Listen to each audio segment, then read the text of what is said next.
வேத்திருச்சு மச்சம் ஒன்ன பார்த்து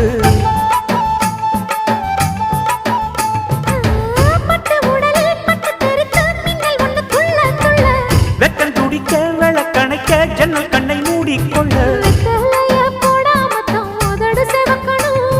10 நாள் கழிச்சு தாண்டி கதவை திறக்கணும்